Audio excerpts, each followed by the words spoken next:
see here. Yes, it says live. Okay, perfect. I think I just Yeah, had two it's windows live open. I was stream. confused. Hello, All everyone right. watching out there. Yes. Hi, hi, everyone out there in Facebook land and YouTube land. We're about ready to get our reading of Battlestar Galactica. It says live. All right, episode 33. Hello, everyone watching. And oh, yeah, let me click up my window here so that we don't have feedback. All right. So we're going to start with some introductions and then go into our script reading. So Battlestar Galactica episode 33, real quick, is the not the obviously the original series.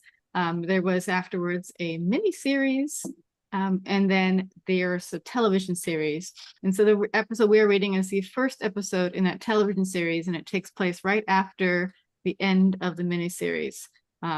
You'll notice it's called 33 because they have to jump. Sorry, they have to, they're being pursued by the Cylons, so they have to jump every 33 minutes or so. So with that, if you want to go ahead and give me your names, pronouns, where you are at right now, and what characters you're reading, and where people can find you if they're interested to connect with you all. Why don't we just go and start with player 1, which is Aviskar. Did you want to introduce yourself? You still there? Oh yeah. I was fixing my mic. It's you're been fine. months I've used this. I used to use this before in the previous episodes of TRTs, and it was off for months because I was a little off that time, and it's Abiskar from Nepal, and I'm back All right right. here at TRT. And Welcome, can you remind everyone. us who you're playing tonight? Tonight it's actually morning right now here in Nepal. It's Oh, it's 8 a.m. and I have my classes. I have my school in 2 hours, so we gotta finish it by then. Yeah. We should be. Yeah. And and if anyone wants to connect with me, you have my socials down there. Uh, I'll put them down right down there. If you have anything to collaborate with on writing or any sort of screenwriting or things, I'll be there. all right. Thank you. And mostly playing Captain or Commander Adama today, right? Yeah, William Adama. All right. Vicky. Hello, I'm Vicki Dykes. I'm from Central Alberta, a little town called Penhold. My pronouns are she, her, and today I will read a little bit of action and description about 2/3 of the way in. Number 6, D, Duala, and Kara Starbuck. And yeah, I'm looking forward to it. This should be a fun read. Oh, and where to find me? I'm on Facebook under Vicki Dykes. I'm on Instagram. I'm Yoga Grandma 10. That's because I have 10 grandchildren. And I'm working on my own yoga show right now. And it's being edited. And as soon as it's available, I will be giving you my YouTube channel. And yeah, it's very exciting. Cool. Leslie. Hi, Vicki. I'm so excited. I'm going to watch your yoga show. I've gotten very into online yoga. I'm Leslie Hillman. My pronouns are she and her. I'm in Los Angeles, California. I am an actress and a science educator. I am really excited to be here for this because this is my favorite show of all time. And this is the best episode of the show. I love this script. I think it is flawless. I hope I do it justice. Ways you can find me. You can find me as an actress. My personal website is lesliehellman.com. I'm also on Actress Access Breakdowns. You can also find me as a science educator. And one of the reasons why I'm bringing that up is because my master's degree is in science education, and I wrote my thesis on sort of the link between the nature of science and science ideas as understood by the public through science fiction. So this is like dinging all of my bells. I love this. And so you can find me as Captain Leslie Science. I'm Captain Leslie Sci on all the socials. So that's Captain Leslie SCI, Instagram, YouTube, all that good stuff. And I also have a website. You can just Google Captain Leslie Science and you'll see me. Awesome. And I know Danielle is driving right now, so we'll get to hear from her later. But and she says she's almost home after teaching filmmaking today, so it'll be exciting to hear a bit about that. And then as far as me, I'm Kat Wilson. I'm in Gig Harbor, Washington, and my pronouns are she, her. Tonight I'll be reading the parts of Lee, the son, Billy, Tyrol, and then the last set of actions and descriptions. Yeah, that's our host for you. What's that? No, let's start. Okay. Oh, sorry, Daniel is yet to give introduction. Yeah, Danielle is driving, so Danielle will jump in here when she gets a chance. So we'll go ahead and share the screen for the script. Let me see where I put it. And I'm sorry, I'm just going to jump in and just triple check. We're sure Heather is not coming, so I'm not doing the flip to the other roles. As far as we know. Oops, that's the wrong screen to share. Okay. And you'll let me know if Well, I something missed changes. him. Aren't Heather, Jacob, aren't they available today? Aren't they what? Not Oh, I today. was talking about Heather and Jacob Patrick. Yes, And Heather other was people. supposed to be here tonight. She's covering a council meeting right now, and they're having a lot of discussion going on, so she's not able to be here at the moment. Busy schedule. And Jacob recently had his father pass away. So I think he's in the middle of Sorry. dealing with all of that. All right, let's try this again. Share screen. I had it on one up. Here we go. And then, does that seem like an okay size for everybody? Is it too Yes. large, too small? No, that looks good. All right. Then we'll go back up here That's to the good. top. And we'll go ahead and start. So, Abiska, I believe you're in action descriptions first, so go ahead and take it away. So everyone, that's Battlestar Galactica we're reading today, which was written by Ronald D. Moore, and we are doing the episode 33. Right. And we'll skip down through all this here. Let's go to the Actual script. cast now. That's the Yeah. cast. Let's Cast get started. locations, and here we go. Yeah. So it starts with Baldur's house day. Baldur sits in a chair, gazing out at the water and the morning light from the serene comfort of his living room. A cup of coffee on the side table next to him, classical music playing softly in the background. We might notice that the sky is just a little brighter than it should be. The colors in the house, a little more vibrant. In fact, all of this surroundings seem a little too sharp, too crisp to the eye. And number 6 lounges on a chaise nearby, watching him. God has a plan for you guys. He has a plan for everything and everyone. Walter never takes his eye off the view. All Vipers, hold position. A squadron of Galactica's Vipers are taking up positions in a defensive formation. In the far background, Galactica and the ragtag fleet can be seen in their own defensive formation. Galactica deployed to cover the civilian ships. And in an interior of Lee's Viper, Lee sits in his cockpit, looking tense and worn. 20 seconds to mark. He's watching a digital clock counting down the seconds. 19, 18, 17. And inside Baldur's house, 6 watches Baldur. Once again, we are struck by the visual key of Baldur's house. Something about this environment is not quite right, not quite real. Gaius, are you even listening to me? Inside Galactica, Adama is starting at a clock hanging on a bulkhead. The second hand is sweeping up toward the hour. Ty, Gator, Dwala at the stations. Everyone watching clocks, digital and analog, or their watches. The mood is tense. Dwala operates her console by rote.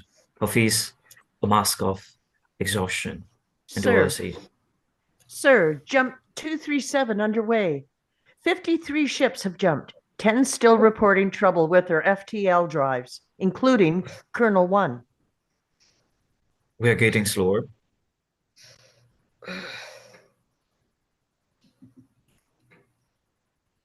Gator. Do we have a gate of 15 seconds? Ty blinks red-rimmed eyes and tries to focus. Maybe this time.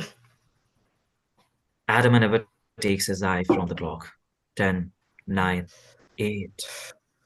And Balter, now standing at the window, calmly sipping his tea, says, You have to believe in something.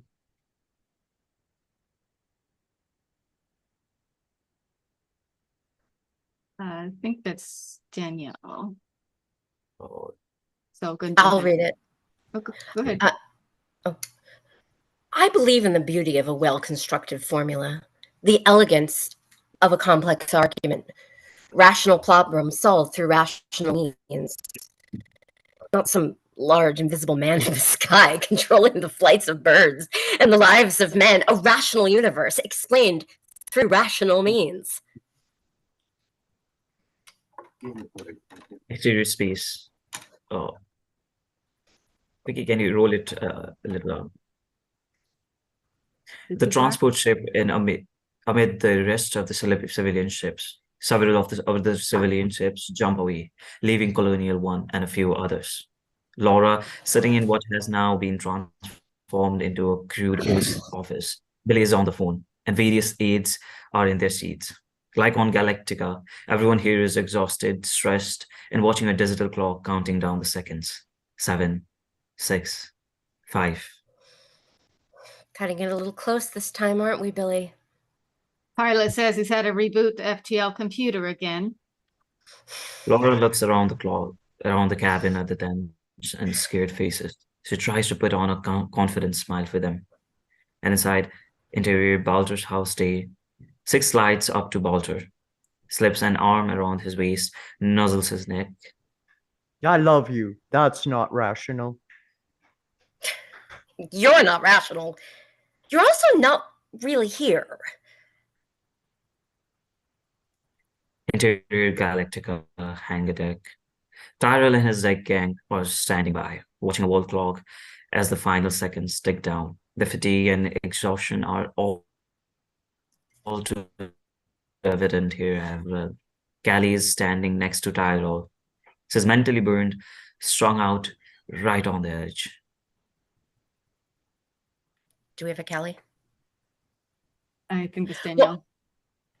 Why is it always 33 minutes? Why Is that isn't me? it 34, 35, or 30, 55, or 65, or 65, 78? Callie. Here. Yeah. Perfect. She's here? Okay. Callie. Danielle's here? I thought she was. There she is. Oh yeah, Daniel is Ah. back. Can you So see her? Danielle, take over Callie. Take over. Got it. It's just the one line. Yeah. It's gonna be all right. Mm. Danielle, are you also Baltar? No, Callie pulls herself back, I nods. am, yes. Resume watching the clock. 4, 3, 2, and interior Balter's house stay. Balter is kissing Six's neck, unbuttoning her blouse, losing himself into the eroticism of this woman in his arms. She smiles indulgently.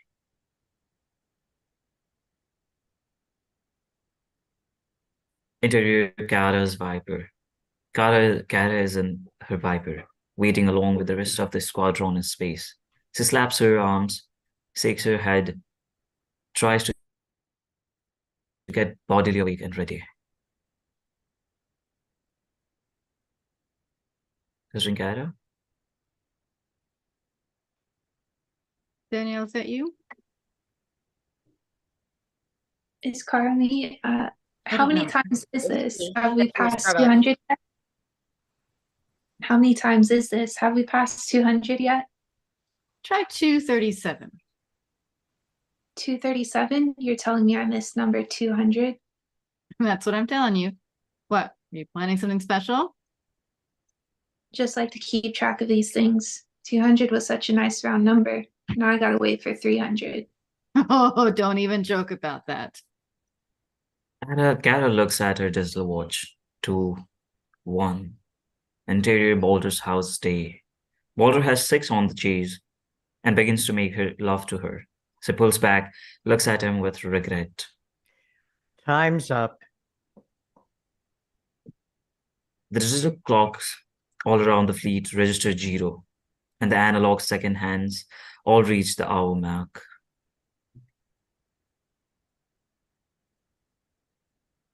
Exterior space. Hold a beat on this empty star field, then a cyclone-based side that jumps into view. It launches missiles immediately. Close on Bolter, eyes closed. His eyes fly open at the sound of the pilot's voice coming over the PA. Ladies and gentlemen, Interior Colonial 1 office. Bolter is sitting in a chair at the rear of the cabin. I'm afraid the Cylons have appeared again. However, our FDL drive is now working and will jump momentarily.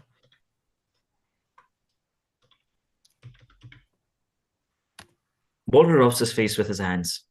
Unlike the way he looked in his eyes, here Bolter looks like hell.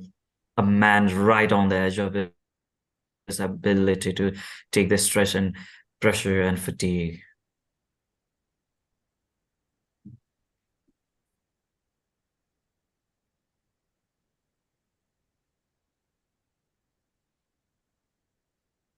Number 6 leans into frame. We begin to realize that she is the one constant in his mind, a phantom that slides easily back and forth between the calm, sedate world of the house he used to live in and the chaotic world of life in the ragtag fleet. Interior Galactica, CIC.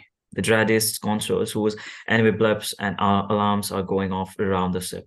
There's just the slightest pause of resignation as everyone realizes that it's happened again. Ty's exhaustion and disappointment is palpable. Adama is just as tired as everyone else, but his mind is already moving on, and he goes to Ty with an encouraging tone. Not this time, but maybe the next. I've got an idea for the next cycle. The CIC becomes a beehive of activity once again. Pilot chatter coming in, officers and enlisted scurrying about. Ty watches his crew perform their tasks. His temper is short, not tolerant of mistakes in this situation. He quickly spots an error on one of the consoles, taps the display over the shoulder of the unfortunate lieutenant. Watch the ammo hoist for the main guns. You've got a red light right there. The ship is rocked by an explosion. Hit on the starboard bow. Away the damage control parties. Battlestar is launching raiders. Colonial 1 ready to jump. Exterior space Vipers. Lee and the rest of the Vipers kick in their burners and leap forward. You know the drill, people. Scatter formation. Keep them off the civvies and don't stray beyond the recovery line. New angle, the Cyclones. Cyclone fighters are swooping in towards the Vipers. Some launch nuclear missiles. Inbound nukes. Interior Colonial 1 office. Balder is trying to hold it together in his chair while Six strokes his hair lovingly.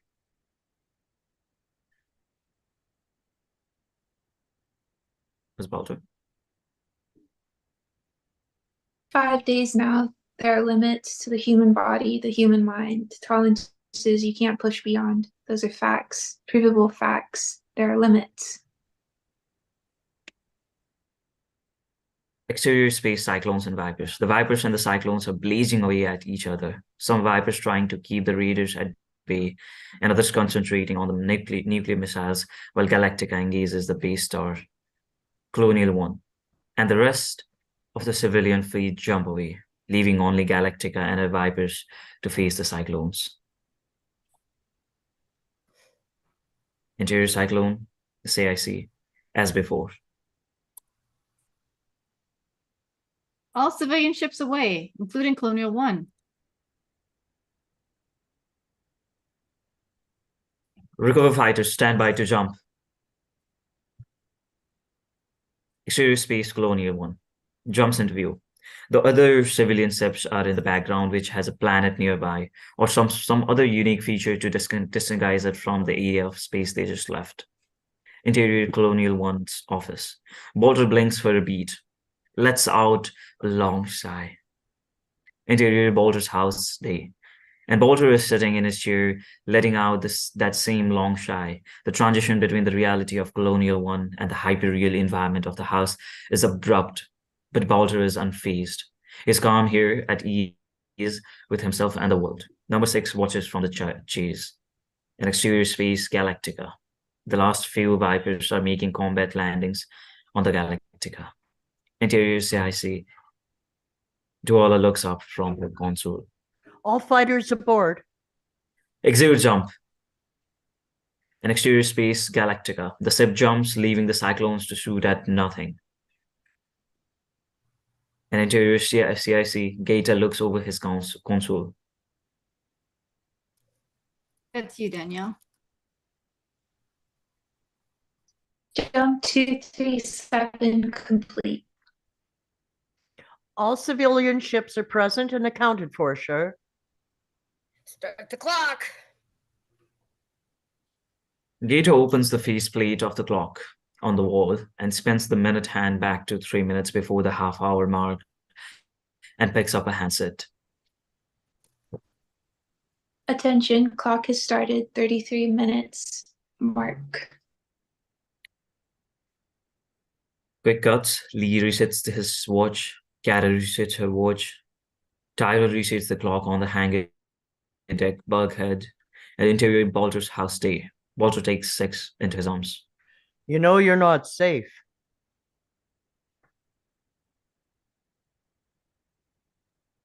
And that's you again, Danielle.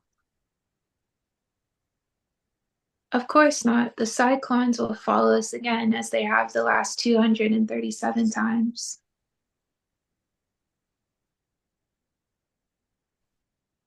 He begins taking her clothes off.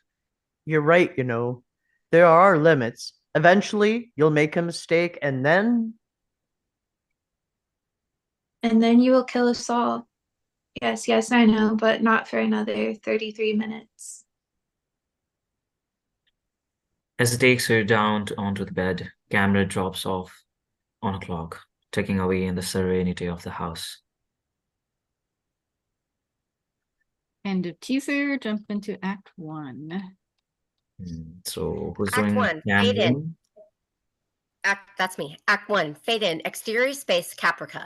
The planet as seen from orbit. Thick clouds have engulfed much of the atmosphere. Super Cylon occupied Caprica. Exterior Caprica forest day. A man is running through the forest. He's hobbled by an injury as he crashes through the woods. 2 Cylon Centurions, the mechanistic types, are crashing through the trees, chasing the man. The man dives, falls over a log or a deadfall, and as he rolls over, we see that it's Hilo, Sharon Valeri's flight officer, who she was forcefully behind in the pilot, and he doesn't look too good. It's cold out here. His breath forming vapor in the air, but Hilo's sweating and having trouble breathing. Radiation sickness starting to set in. Hilo blinks as beads of sweat trickle down his forehead and into his eyes and looks back. The Cylons are charging towards his position. Hilo grabs a detonator remote and double-clicks the trigger. A claymore explodes directly in front of the Cylons, blowing them off their feet.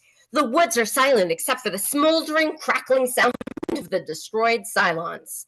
Hilo gets up, catches his breath, begins to cautiously limp out into the open. Moments later, he's standing over the Cylons, one completely destroyed and inert, the other still mechanically jerking and whirring, trying to repair its shattered body. Hilo looks down at Cylon for a beat, then resets his hand weapon and aims it at the Cylon's head. Pulls the trigger. Explosion.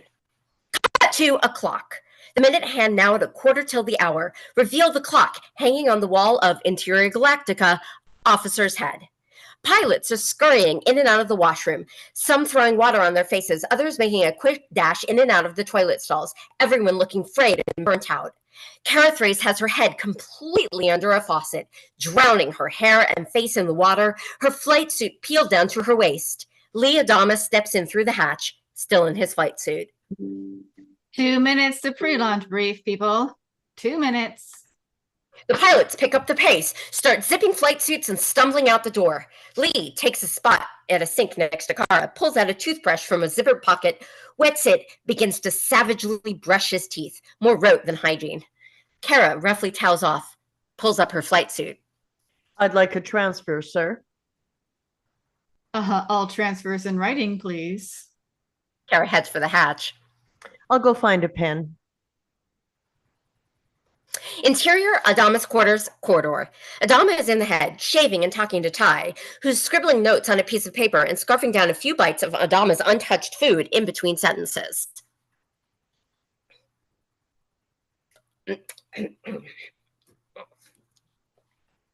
Adama. That'd be Avaskar. Oh, yeah. Divide the fleet into 6 groups. They jump to 6 different coordinates. Adama cuts himself with the razor. Blood trickles down his throat for a moment. Right? Adama looks at the blood on his cheek for a moment, sleep deprivation and fatigue causing him to lose focus for a moment. Then jump 2 more times. 4th jump. Everyone, rendezvous back at a common set of coordinates. 24 jumps to plot.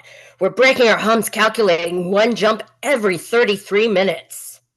Adama grabs his jacket and comes out of the head, sees Ty eating his food. Are you eating this? Not anymore. Adama heads for the corridor. Ty right with him. They exit to the corridor. Damn civilian crews. Half of them don't begin jump prep until 5 minutes before the mark. Takes us 10 minutes to calculate jump coordinates. Another 5 to program the computers. 3 to run the checklist. 4 to balance the fuel mixture. Adama glances at his watch. Should I? Close on wristwatch. Ticking away. Reveal interior corridor. Communications office. Comm office. The watch is on the wrist of Duwala, and she's standing on a long line of deckhands who are waiting outside the tiny off-ship communications office. The corridor itself is filled with boxes, mislaid items, stray pieces of paper. No one's had a chance or energy to police the spaces in days. So Sheenus and a couple of deckhands man the comm office, now crammed with sheets of paper, photos, and lists. The deckhands are working the phones inside the office, while the petty officer mans the door. The man ahead of Duwala leaves, and now she's at the head of the line. She hands Sosinus a piece of paper with names and descriptions scrawled into neat lines. He quickly goes over the list. Colony? Sagittarian. How many have 5,251 survivors from Sagittarius on last count. Duwala brings out a stack of snapshots, faces of her family and friends.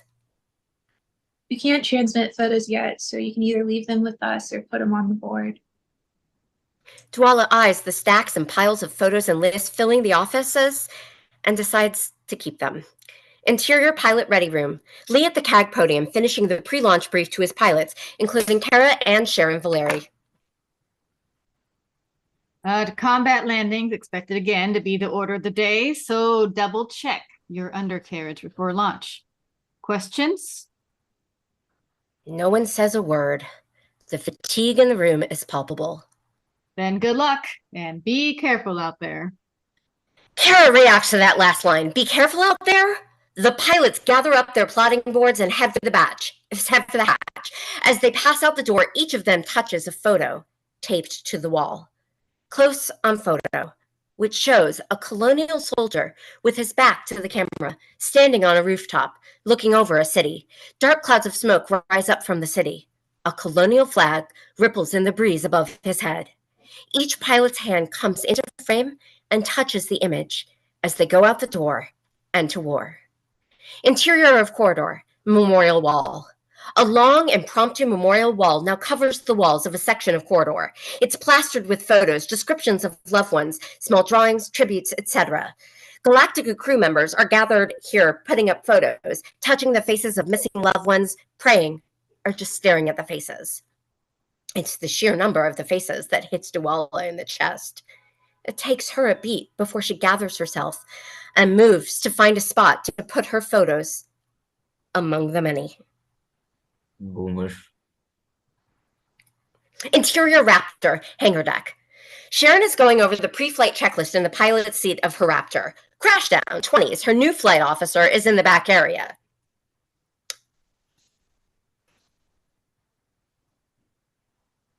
Oh, heard the latest cyclones look like us now? From primary view? Sharon doesn't react to the idea of Cylons looking human. It's just another rumor to her. There's a distinct chill in her attitude towards Crashdown. Primary fuel 8932 KRG. Tyrrell steps into the cabin. Marine told one of the spokes in crypto we marooned a PR guy back on Ragnar because the EXO thought he was a cyclone. You know what? I don't give a frack. Red light on the number 4 thruster. Go make a visual ID. See if it's blocked. Right? Crashdown exits the cabin. Sharon keeps working as Tyrrell leans over her shoulder, pretends to be interested in something on the control panel. Little rough on your ECO, if you ask me. He's not my ECO. He's some refugee from the Triton I've been saddled with. And I didn't ask you. Kilo's gone, Sharon. I didn't ask you that either. Tyrrell heads for the door, just before he leaves. Sorry. Tyrrell appreciates it, but knows it's time to leave anyway. Sharon struggles to focus on her job. Interior, Colonial 1 office. Laura Roslin is at her desk, which has become the center of gravity in the makeshift Oval Office. Billy goes to her with a stack of message slips and a package. Several other aides are also in the cabin, and there's a continuous flow of people in and out. This is a busy workspace. Update on the head count, Madam President. Laura takes it and reacts in disappointment. How did we drop 300? Some overcounts, some deaths from wounds, a few missing during the last attack. Laura goes to a small piece of board that's been roughly mounted onto the bulkhead. The board has a number on it, 5,298. She rubs off the last few digits and corrects it with a greased pencil to 4,978. She looks at the number for a long beat, then tries to refocus on something else. What's in the package? It's a gift from the captain of one of the ships. There's the note. Laura unwraps the package while Billy reads the note. President Roslin, please accept this on the behalf of the people of Erewhon. It was taken on the capital of our colony during the attack. Inside the package, Laura finds a framed copy of the same photo we saw in the pilot's ready room earlier. Below the photo is a small inscription, "Lest we forget." Laura stares at the photo of the anonymous soldier, the smoke, and the flag as silence falls in the cabin. Find Baltar and number 6 in their own seats. 6 runs a finger over his earlobe. Do you want children, guys? Interior Baltar's house day. Baltar smokes a thin cigar, 6 at his side. Let me think about that. No. Procreation is one of God's commandments. Well, maybe someday he'll bless you with a lovely little walking toaster of your very own. I want us to have a child, Gaius. You can't be serious. What was that? Interior Colonial 1 office. Baltar sits forward in his chair. There's no sign of 6. I'm sorry. Excuse me for interrupting. What did you just say? Oh, I was just telling the president that a Dr. Amarak has requested to speak to her. Baltar's heart skips a beat at the name. Dr. Amarak, I see. You know him? 6 appears again next to Baltar. Have you always been able to multitask like this? He worked with me at the Ministry of Defense. Says here he's uncovered important information regarding how the Cylons were able to defeat colonial defenses. I was always a little worried he was on to us. Perhaps I should talk to him. I think he only want to speak directly with the president. Sounded urgent. It must be very, very important. Maybe something about a certain traitor in the president's inner circle? All right, there's not enough time before the next jump. Get him aboard during the next cycle. 6 leans into Baltar. I'd say you have a serious problem.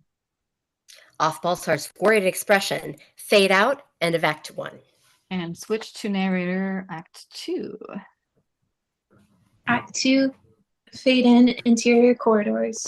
Pat and Duala are walking with Adama as he makes his way toward his quarters. Duala is handing Adama papers. Duala is handing Adama papers to sign on a clipboard, which she then takes from him as he signs. Decklog. Gate is working on your multi-jump idea. He's worried we don't have enough cartographic information.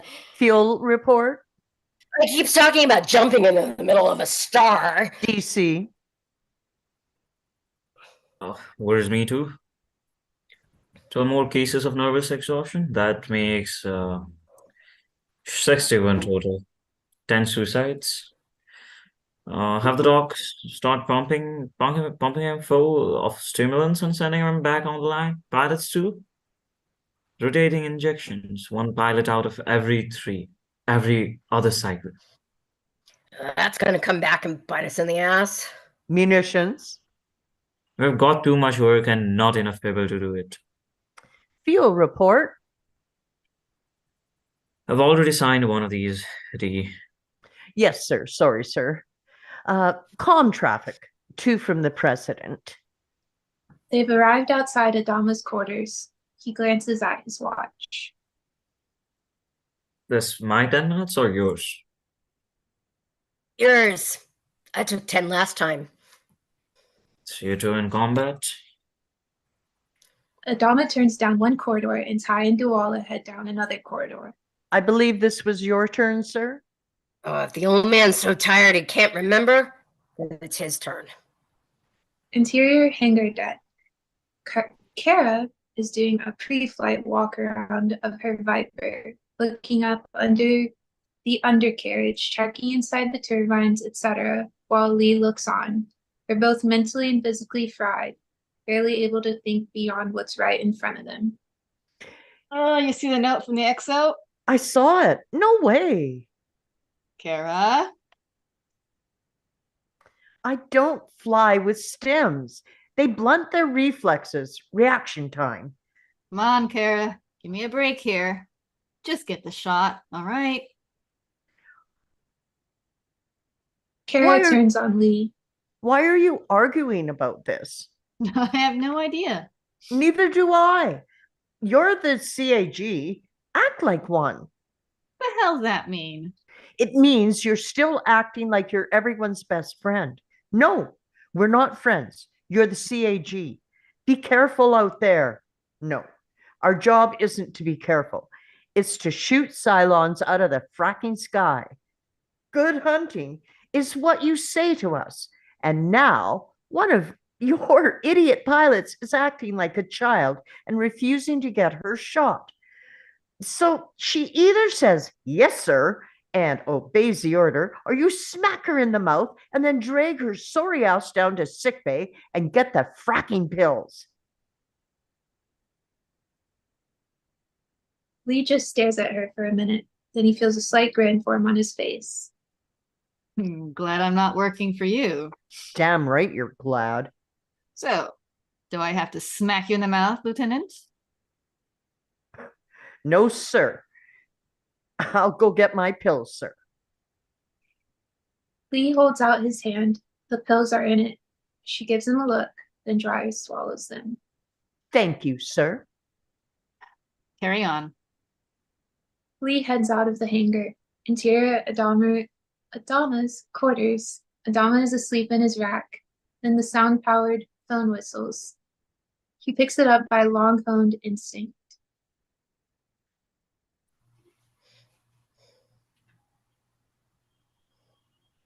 Amskar? You're muted. All right, just keep on like that. Sorry to disturb you, sir. I've got the president for you. Amskar? Read Adama's line there. Oh, sorry. Okay, I was muted. Yeah, put her through. There's a few beats of electronic clicking, and Adama nearly falls asleep in those few seconds before. Commander? Commander Adama? Adama's eyes fly open and he forces himself to sit up.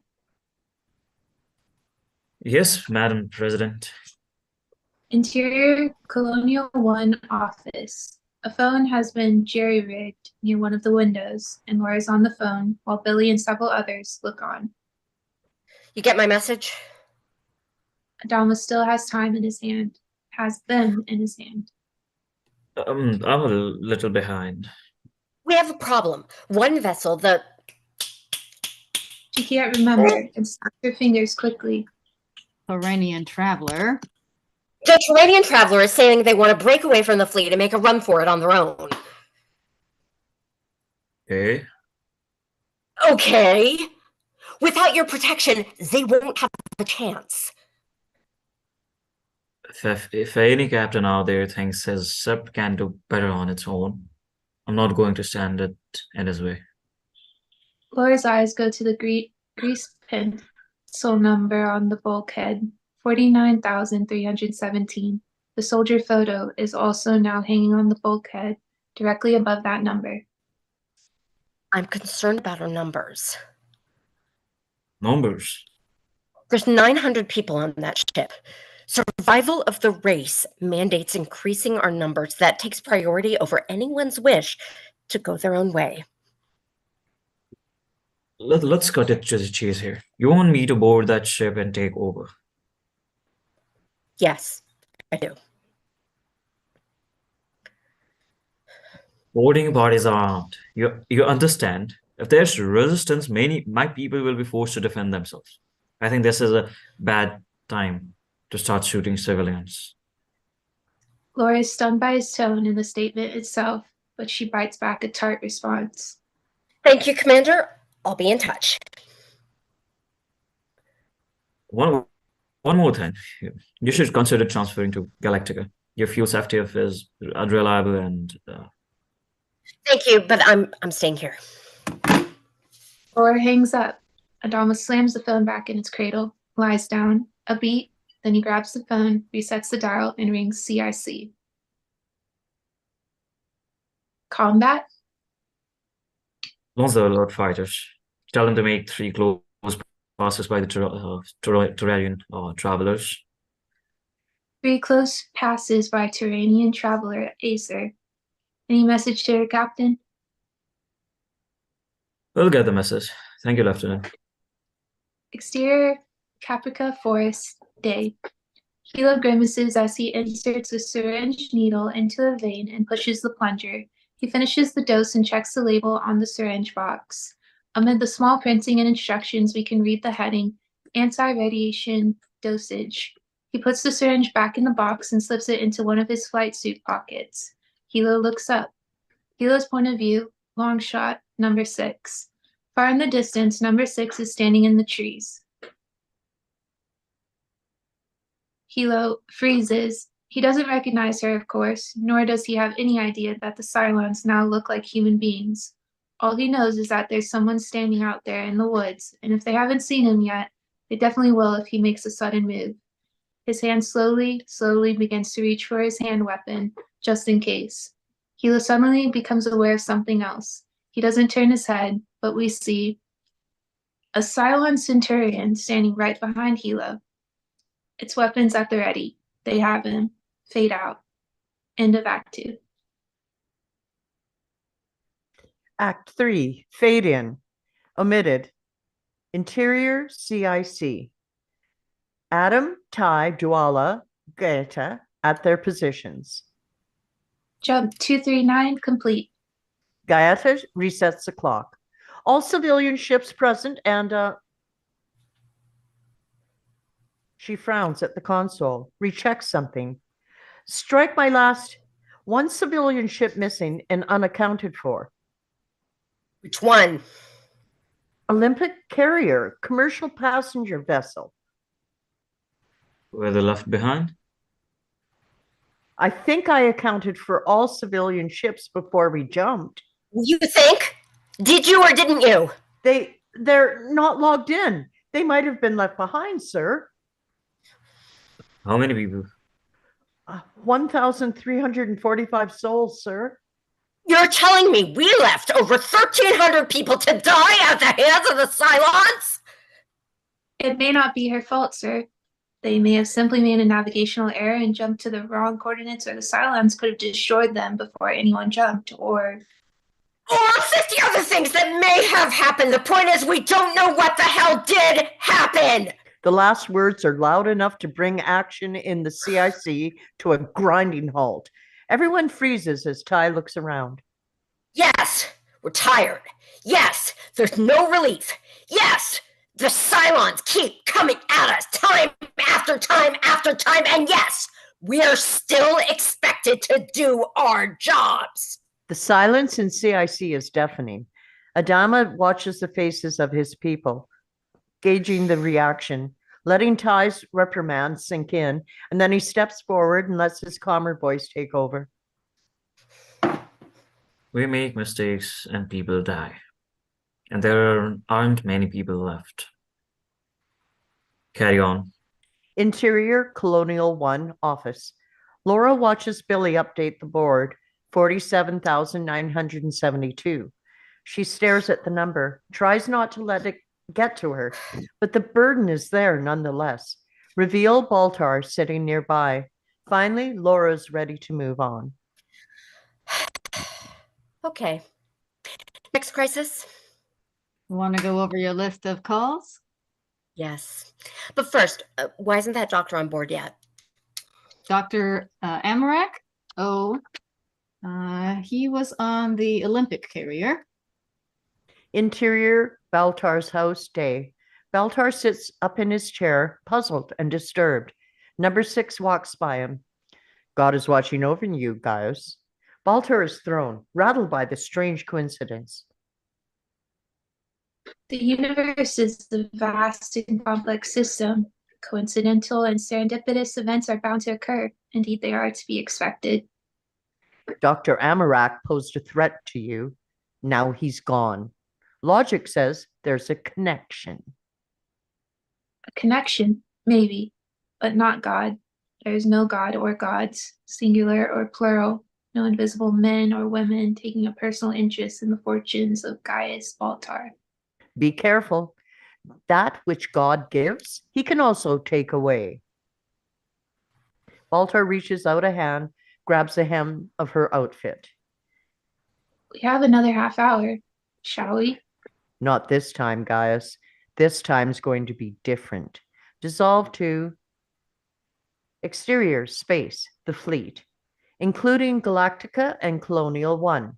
The ships are in formation and barely moving. Exterior space Vipers, hanging in space, ready for the Cylons to appear. Interior hangar deck.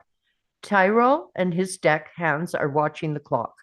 Interior Colonial 1 office. Laura, her aides, Billy and Baltar waiting in the background.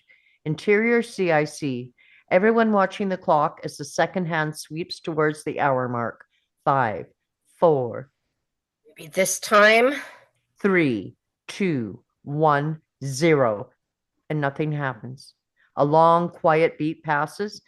People exchange looks.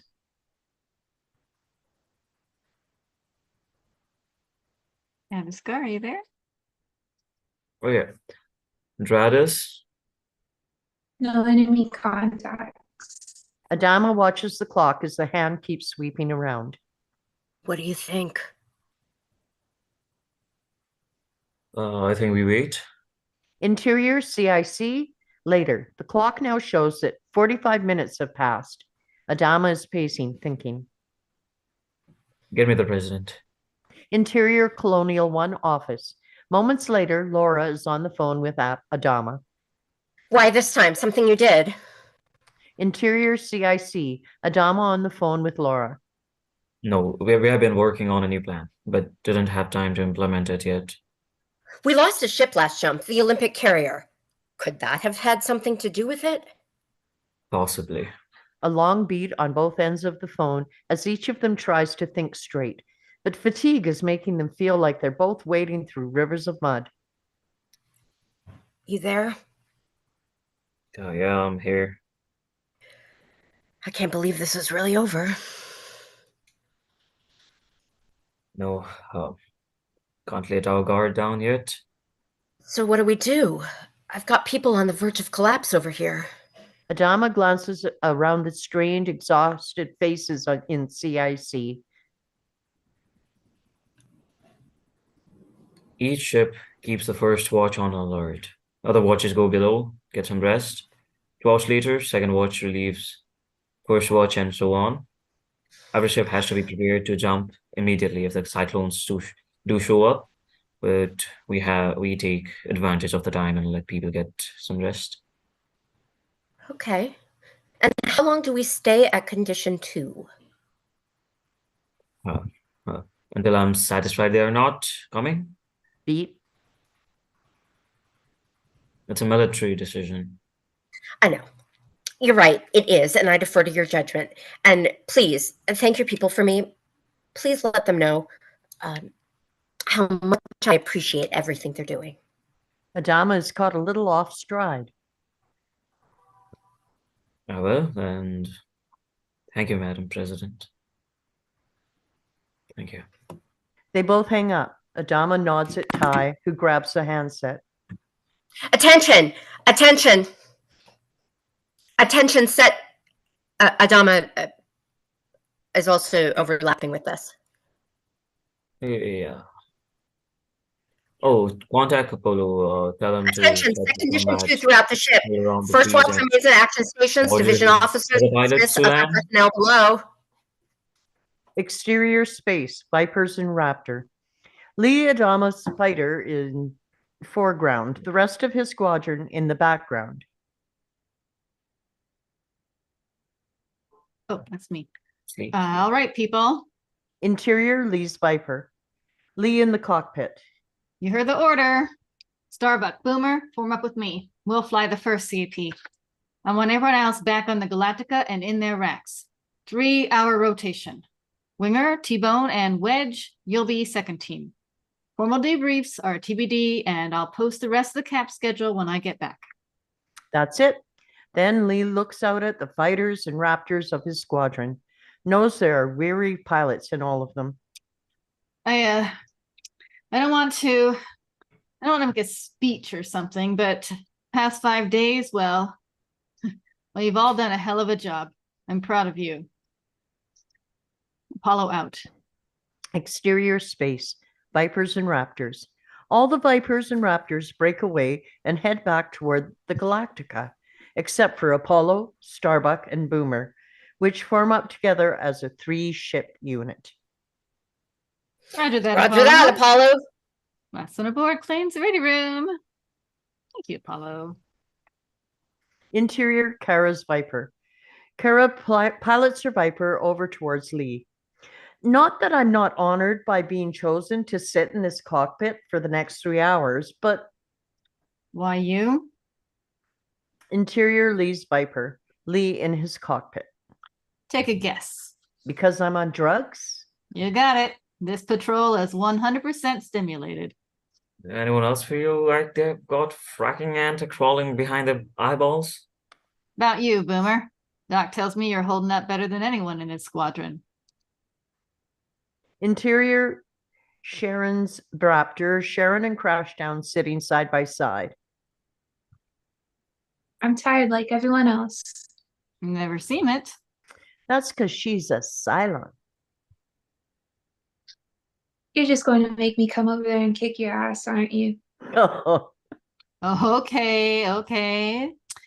Let's set up a patrol before someone gets hurt. Follow me. exterior space, Vipers and Raptor. The three ships begin to fly around the ships of the fleet together. Dissolve to interior Colonial 1 office.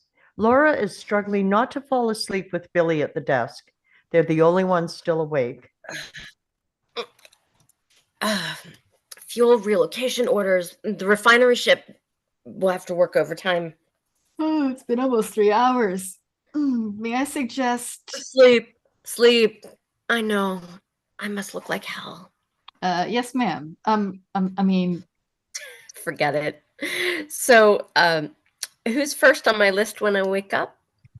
I've scheduled a medical appointment with a doctor from Caprica.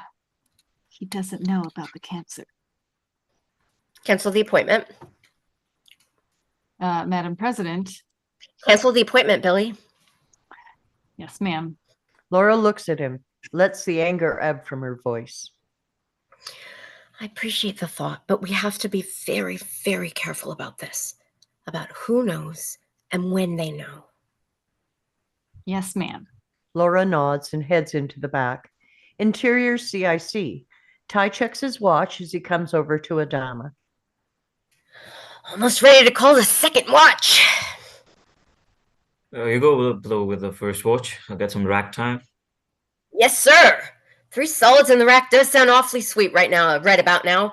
But truth is, this whole damn thing has me feeling, well, more alive than I have in years. Good to see it, especially without that cup in your hand. But I don't think some people on this trip would like you to feel a little less alive these days. The crew doesn't hate the XO and he's not doing his job. Besides, I gotta make the old man look good. Always look good. Seriously, one thing to push the crew, another to break them. Suddenly, there's an alarm from the Dreadis control console.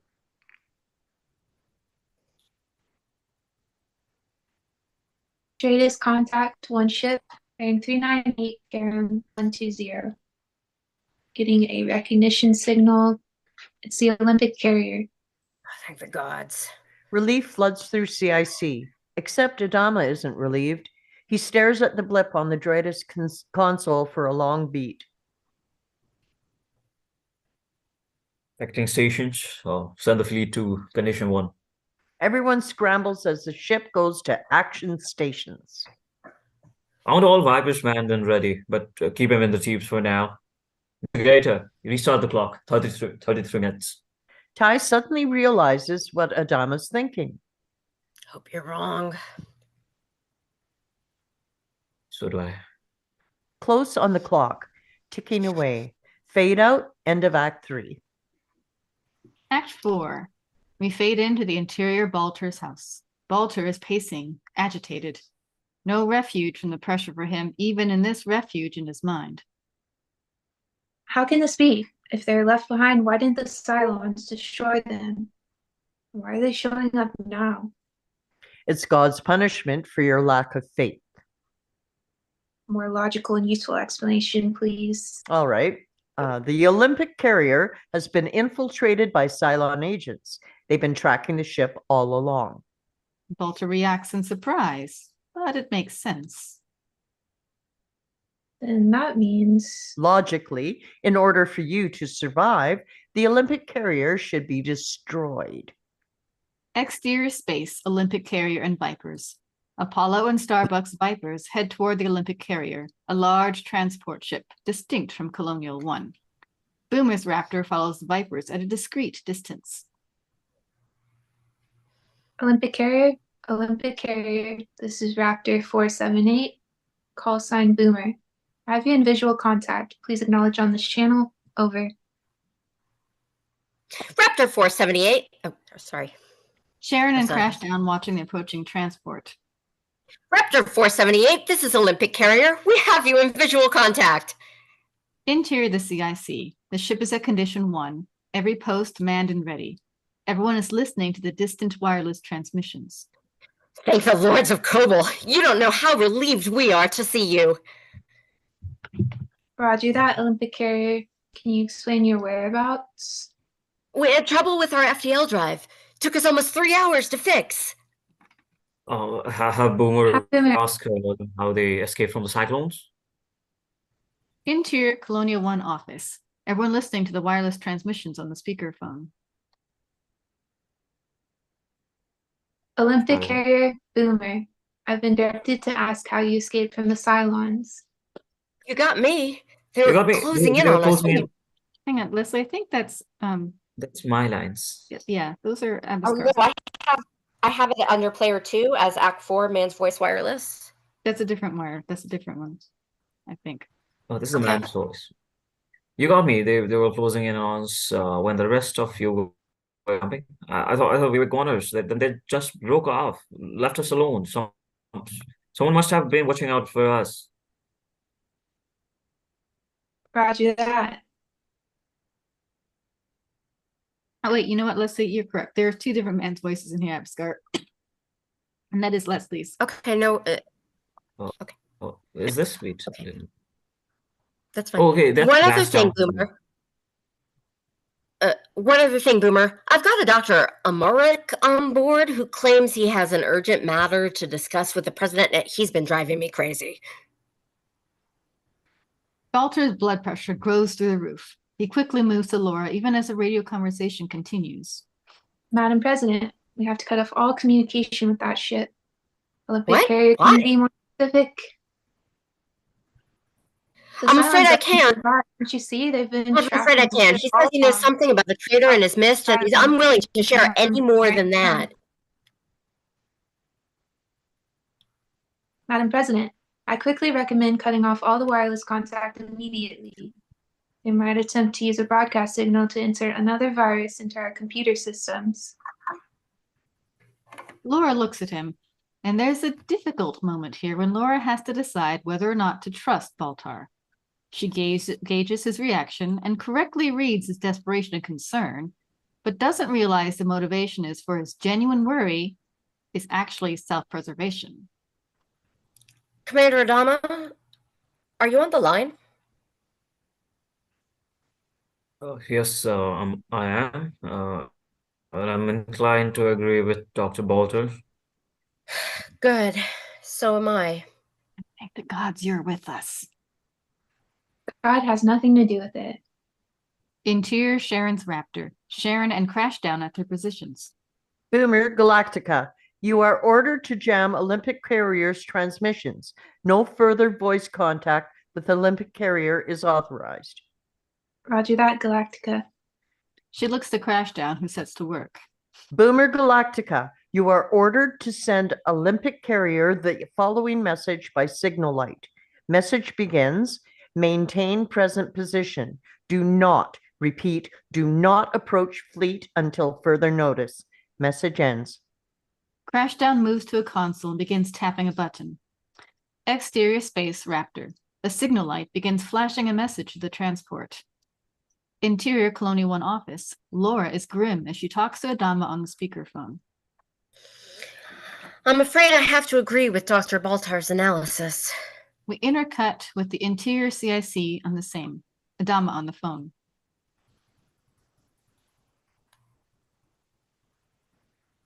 Abisca? So do I. The ship is a threat to us, and we have to eliminate that threat. Exterior Space, Vipers, Raptor, and Olympic Carrier. The Olympic Carrier is continuing to head toward the fleet, even as the Raptor flashes signals to it. Interior Kara's Viper. Kara's watching the transport with concern. They're not getting the message, Apollo. Interior Lee's Viper. Lee's getting concerned as well. I see it. Boomer, break wireless silence on my authority. Warn them to stop their engines immediately. Interior Sharon's Raptor. Sharon keys her mic. Olympic carrier, you're ordered to stop your engines immediately. Acknowledge. Interior CIC Colonial 1, intercut, and we resume with Adama and Laura still on the phone. I suggest we evacuate the passengers, then destroy the ship. That solves the problem if they're tracking the ship. What if they're tracking one of the passengers? Now we'll deal with that on the next cycle. Right now, we have to get as many people as possible off that ship. Exterior space, Vipers, Raptor, and Olympic Carrier. The two Vipers are weaving and wagging their wings in front of the Olympic Carrier, trying to get them to stop. Olympic Carrier, you're ordered to stop your engines. Acknowledge. Interior Lee's Viper, Lee in the cockpit. Starbuck, fire bursts across their bow. Boomer, let Galactica know we've got a problem out here. Interior CIC Colonial 1, intercut, resume as before. All right, but we should quarantine the passengers. If there's a Cylon agent among them, we need to isolate them and... In the CIC, Duala looks up from her console and gets Adama's attention. Commander, message from Boomer. Olympic Carrier is continuing on course directly for us, refusing all orders to stop. Exterior space, Vipers, Raptor, and Olympic Carrier. Kara's Viper fires a volley across the bows of the Olympic Carrier, which shows no sign of slowing down or altering course. Olympic Carrier, if you do not alter course, we will be forced to disable your engines. Acknowledge. Interior CIC as before.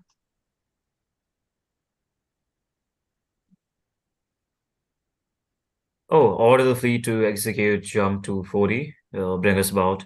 Put us between that ship and the fleet. Commander. Dama turns, sees Gaeta looking up. He follows Gaeta's eyes to the clock is reaching the hour mark. The second it does, there's an alarm on Adrada's console. Jada's contact. Strike that. Multiple contacts. It's the Cylons. Exterior space, the Cylons. 2 base stars and hundreds of fighters are careening toward us. Exterior space, Vipers, Raptor, and Olympic Carrier. Lee's Viper swoops in close to the Olympic Carrier. The Cylons are on an intercept course. They'll be in weapons range in less than 2 minutes. Interior Lee's Viper. Lee looks around for the unseen Cylons, then looks at his canopy. From Lee's point of view, the faces of the passengers, the civilian passengers, are pressed against the windows, looking right at him. An alarm goes off in his cockpit. Interior Sharon's Raptor. The same alarm goes off in her cockpit. Interior CIC. The same alarm goes off in here. Duala reacts in shock. Radiological alarm. From where? The Olympic Carrier. They've got nukes on board. Stunned reactions. Get me the president. Interior Colonial 1 office. Seconds later, Laura's on the phone with Adama. They have over 1,300 innocent people on board. No choice now. Them or us. Baltar and Six in their own private world nearby. Baltar is freaking out. She has to do it. She has to. They'll be here any minute. It's not her decision, Gaius. It's God's choice. He wants you to repent. Repent of your sins and accept his true love, and you will be saved. Self-defense is one thing, but this, it's murder. Killing is killing, Madam President. The labels only matter to the living. The dead are just as dead. Laura still hesitates. Baltar can barely breathe. I repent. Laura takes a beat, makes her choice. Do it. She hangs up the phone and Adama hangs up on his end. We register the weight of decision on their faces. We cut now to exterior space, Vipers, Raptor, and Olympic Carrier. The Vipers are shadowing the transport as it careens toward the Galactica and the other civilian ships. We have new orders. We're directed to destroy the Olympic Carrier and then return to Galactica. Interior Kara's Viper. Kara looks over the transport, hesitates. It's a civilian ship. Interior Lee's Viper. Lee looks at those faces in the transport window, oblivious to their fate. He makes a decision. Cylons will be here any second. If we're gonna do it, let's do it. Starbuck, form up with me. We'll make one pass from astern. Exterior space, the Vipers peel away together and sweep away toward the rear of the transport. Interior Lee's Viper as he lines up the transport ship in front of the nose of his Viper. Fire on my mark. Interior Kara's Viper. She lines up the transport. Interior Raptor Sharon watches the tragedy unfolding before her. Interior CIC. Everyone watching the Viper is approaching the transport ship on the Dratus display. Interior Lee's Viper. Lee can see the defenseless ship looming larger in his gun sight. Lee bears down and does what must be done. Mark. With quick cuts to Kara's face, Sharon's face, Lee's face, Lee's finger finally pulling the trigger, Kara's finger pulling the trigger. Exterior space, Vipers and Olympic carrier. The Vipers fire at the transport ship and it is destroyed. The reality of what they've just done weighs on the faces of Lee, Kara, and Sharon for a long beat. Interior Colonial 1 office. Baltar is looking out the window. The light from the OC explosion is dying down on his face. Interior Lee's Viper. Lee is still stunned. Cylons are getting close, Apollo. Roger that. Let's go home. Exterior space, Vipers and Raptor. The Vipers swing around and the Raptor joins up with them as they head for the distant Galactica. We fade out. We fade in to the fleet, cruising safely now in space. Inside the Colonial 1 office, Laura is sitting at her desk, staring at the board. 47,972. Billy is sitting across from her with a stack of messages. She waits a long beat, then. Madam President? It takes Laura a moment to break away from her thoughts. I'm sorry. What were you saying? Nothing that can't wait. Laura nods absently, looking back at the number. 2 days. Oh, Cylons. At least you know it was the right choice. Yes, the right choice. I'd like some time alone, please. Yes, Madam President. Stay with Laura as Billy heads to the door. There's a long beat before she realizes that Billy hasn't left.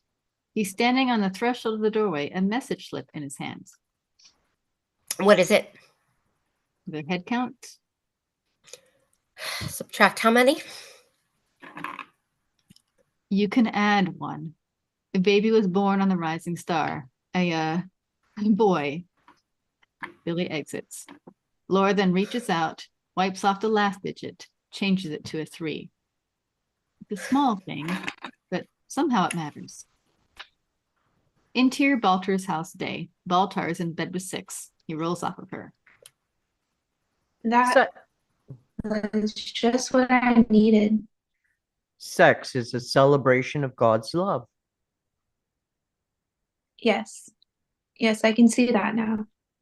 She smiles at him and gives him a kiss. He rolls back on the pillows, and from the look on his face, we can see he's no more serious about his latest pledge of spiritual fealty than anything else. Interior pilot's ready room. The ready room is empty, except for Lee, who is updating the pilot status board with a grease pencil when Adama enters. Sir.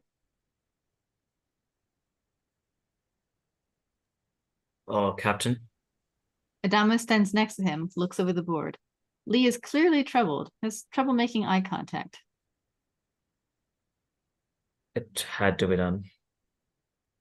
Greater good. Survival of the race. Yeah, I know. I'll have a full report for you this afternoon. Lee keeps working, and Adama doesn't know how to reach out to his son in this moment. I gave the audition. It's my responsibility. I pulled the trigger. That's mine. Lee goes back to work, and finally Adama exits. We cut to the exterior of the Caprica forest day. Kilo is lying on the ground, his hands and feet bound behind his back, his head covered with a canvas bag. A woman's hand reaches into the frame and touches him. He starts, tenses. She reaches up and gently pulls the bag off his head. Kilo gasps for air in the chilly forest and sees number 6, looking down at him with curious eyes. Are you alive? Kilo blinks. Sure he heard her right. Are you alive? At something of a loss, Hilo falls back on his training.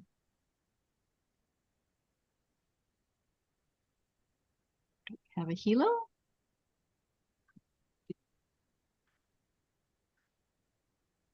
Who's Hilo? I am not sure who Hilo I is. need it. I think it's me, Is possibly. it Danielle? Yeah, go ahead, Danielle. I think Agathon, Carl C. Lieutenant junior grade, Colonial Fleet, PK 7899348. I know who you are, Hilo. It's all right. I'm a friend.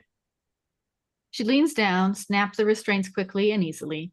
He tries to jump up, but his legs fail him and he goes down. Your legs are asleep. Hilo rubs his legs as she stands over him. Are you alive? Yes. Prove it. She reaches down, tips his head up toward her, leans in to kiss him. Explosion. Number 6 collapses on the ground, a bloody wound in the middle of her back. Hilo looks up in shock to see Sharon Valeri standing in the forest, the weapon still smoking in her hand. Sharon. Sharon runs toward him, grabs his arm, yanks him to his feet. Can you walk?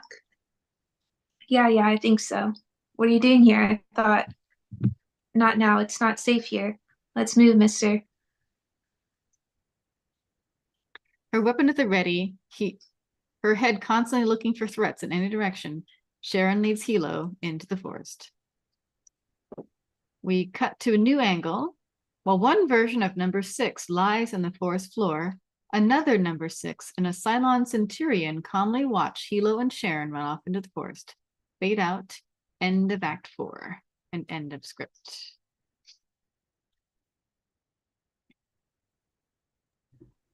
Nice reading, y'all.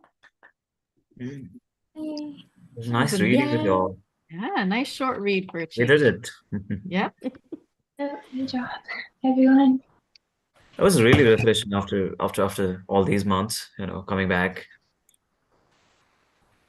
Yeah, it's good to have you. Yes.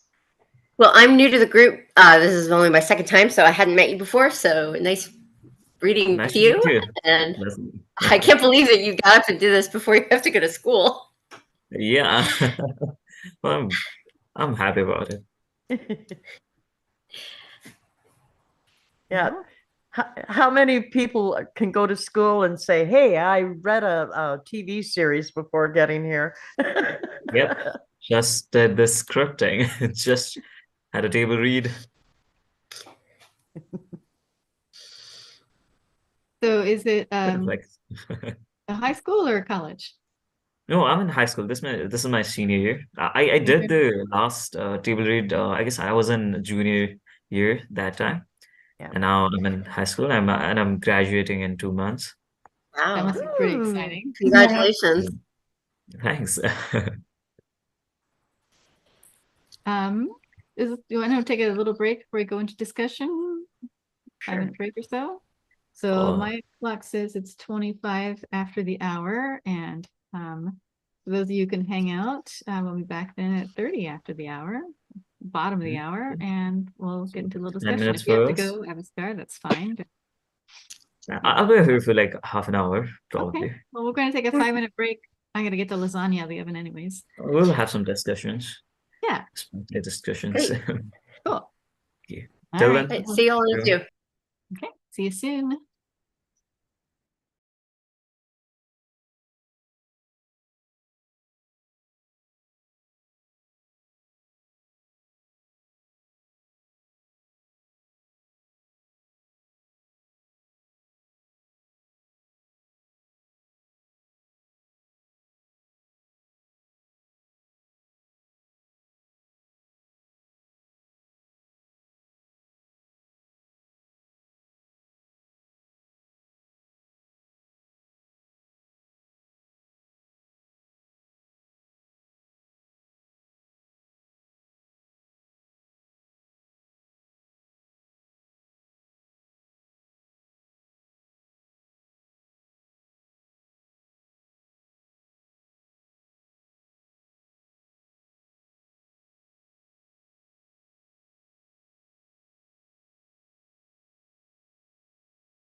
Well,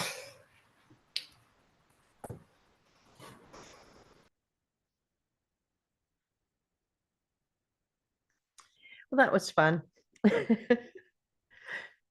It's a little confusing. It was. A little confusing at the start, but we got it together. Yeah. It was very fun. Leslie, you said this was your favorite show, like ever? Yes. Why is that?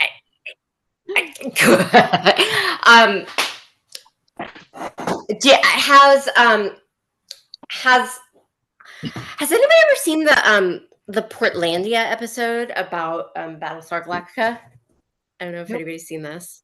Okay, I bring that up because like there is there's a Portlandia episode about people who like where like they start watching Battlestar Galactica and they get so addicted it like takes over their life, and they start like they quit their jobs so that they can just like be people who are at home like binge watching Battlestar Galactica. And then they when they find out that like the series ended, like it's like they're getting caught up and like binge watching, then they like they freak out and they like decide that they have to find Ron Moore, the writer. And so they find like a different random Ron Moore out of the phone book that like lives in Philadelphia or lives in Portland, and like bang on his door and they're like, and like kidnap him. And they're like, you must write more Battlestar Galactica because this is the best. And when that episode aired, I was like, oh, look, it's me and my then boyfriend, now husband. Because we had just become people who were like, we will do nothing but watch Battlestar Galactica endlessly. And we will and one time, like I sped ahead and watched it without him. And it was like, he was like, it would have been better maybe if you'd like, been unfaithful. It was like, we were so engaged. So that's not really an answer to the question, but it's framing it as I'm not the only one who just got like completely hooked by like how really, really good the show is. And also this Battlestar Galactica, because now I'm in hindsight, I know more about it than I did when I was watching it, really was the beginning of like this sort of renaissance of really deep, interesting storytelling and science fiction television. So this is kind of the beginning of a wave of really, really good stuff coming into a genre. And so it's really exciting to go back and see it. Yeah, I think it's worthwhile to note that the original series came out in 1978, which is exactly 1 year after Star Wars. So the original creator of Battlestar Galactica, he called it Evans Arc. You can see why it'd be Evans Arc. You get a whole civilization, moving in this big ship and trying to save humanity. But he couldn't find a backer for a really long time. Partly, it just wasn't that much interest, I think, in science fiction at the time. And when Star Wars came out and became a big hit, then there was obviously a lot more interest. And so this one just made out the following year. It only lasted one season, 24 episodes, I think. And then they tried another like something called Galactica 1980 in 1980. That only had 10 episodes. So it was a really long hiatus between there and 2003. But as Leslie was saying, there was a lot of shows that came out, afterwards. And the ones that absolutely loved Galactica formed a little cult following. Isn't this the pilot episode that we did today? It depends on how you want to view it, yes. So this came out to be a miniseries in 2003 with, I think, 2 or 3 episodes. And then this one starts the television episode immediately following that miniseries. So it's the first episode of the television series, but it's, not exactly a pilot because he had the whole miniseries that would act as what would normally be considered a pilot. Yeah, exactly. I was like, oh, I got to watch this, and I pulled it up, and it was entitled 33. So I was like, this is a pilot episode, but it's 33. So what is going on? Yeah, 33, of course, is for reference to the 33 minutes. Yeah, obviously the miniseries. Mm-hmm. And this episode, I'm pretty sure won every award there is to win. It's really good. And the another thing just since I know we talk about script writing authors, is that Ron Moore, who's the writer and showrunner of this rebooted Battlestar Galactica, was actually somebody who was a writer on and kind of an influential writer from Star Trek: The Next Generation, which, if you are into sci-fi, was sort of bringing in that sort of more realism and respect to sci-fi in the 90s when it was on. And so that this is kind of part of that evolution. And also, if anybody has ever seen any of the original Battlestar Galactica from 78 or whatever, it's pretty, it has its moments, but it's really cheesy. It is like, and followed by Star Trek, it really doomed this the image of Galactica after that. Like, everyone started watching Star Trek. Obviously, I heard about Galactica first, but I watched the Star Trek whole series, and then I was like, yeah, this one is I got more attached to that Star Trek source more than It's Galactica. like the I Star never Trek. started. Like, I was about to watch it when I was I don't know when did I heard about Galactica? I was like 15, I guess. Yeah, looking at the history, it looks like obviously Star Trek, the original series, was out in the late 60s, and then they did like a brief, animated series in the 70s. But then the Next Generation didn't come out till 87, so about 10 years after Battlestar Galactica. And then, of course, it's just spun off, spin-off after spin-off since then.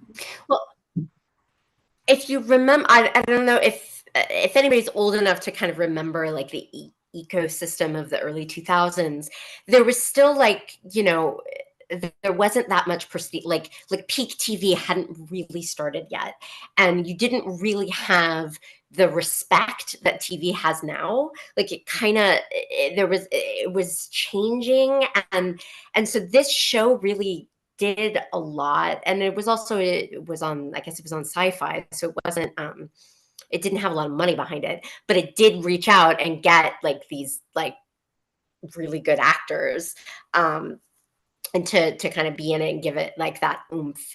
And I know that Edward James Olmos had a lot of rules about what he wanted when he joined the cast, and he made a rule that said he refused to do the show if they brought in like any real aliens. Like, there were no aliens; it just had to be humans and silence. End of story. So that actually was a big influence in how they like rolled out the storyline. And then the originator, I know way too much about the show. And then the originator, Glenn Larson, who did the original series, was also a very devout Mormon.